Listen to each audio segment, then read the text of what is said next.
കൊലോസ്യ ലേഖനം 3:5.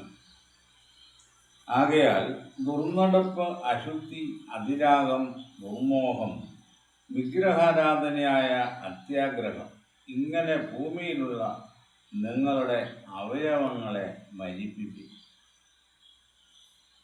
യേശുക്രിസ്തുവിൽ വിശ്വാസമർപ്പിച്ച് ജീവിക്കുന്നവർ ചില പ്രവർത്തനങ്ങളിൽ നിന്നും വിമുഖരായിരിക്കണമെന്ന് അതിൻ്റെ ഒരു പട്ടികയാണ് അവർ പറയുന്നത്.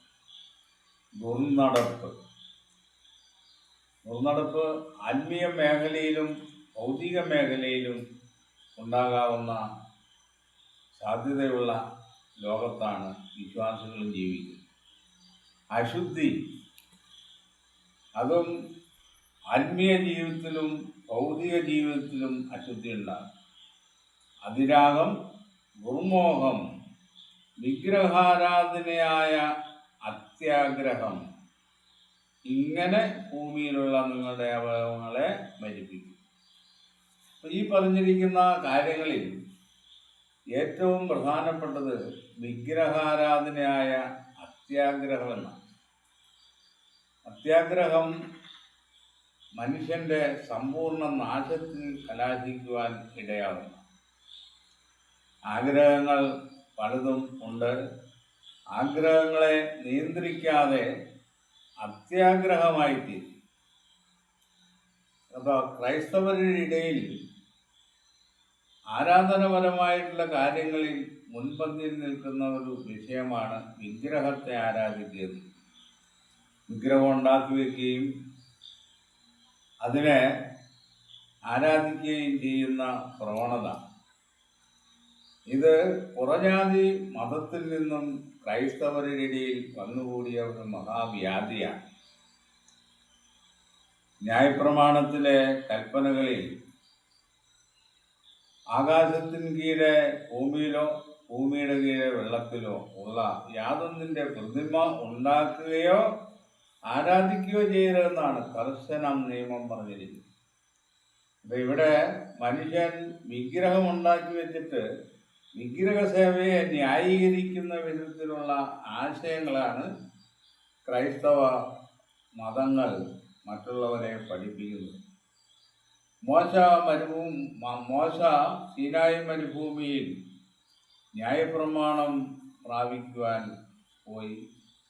മോശയോട് യഹോവ സംസാരിച്ചു. ഇസ്രായേൽ മുഴുവൻ സീനായി മലയുടെ അടിവാരത്തിൽ അണിനിരുന്നു. അപ്പോൾ യഹോവ സംസാരിക്കുന്നത് അവർ കേട്ടു.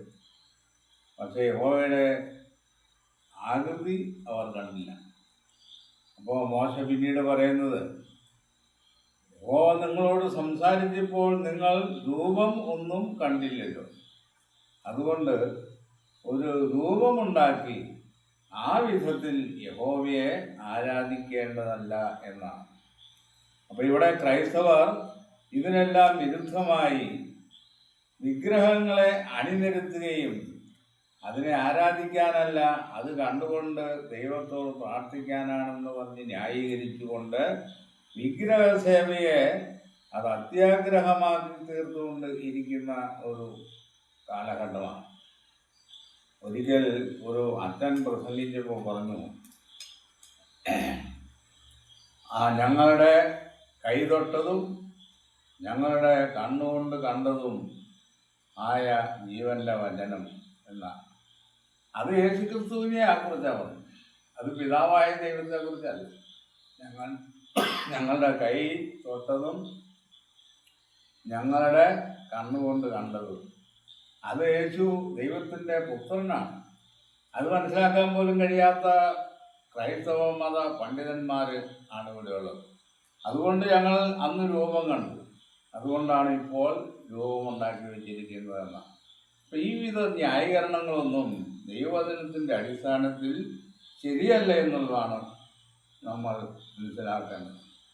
ഈ വിഷയത്തെക്കുറിച്ച് ഇത്രയും പറഞ്ഞ് അവസാനിപ്പിക്കും.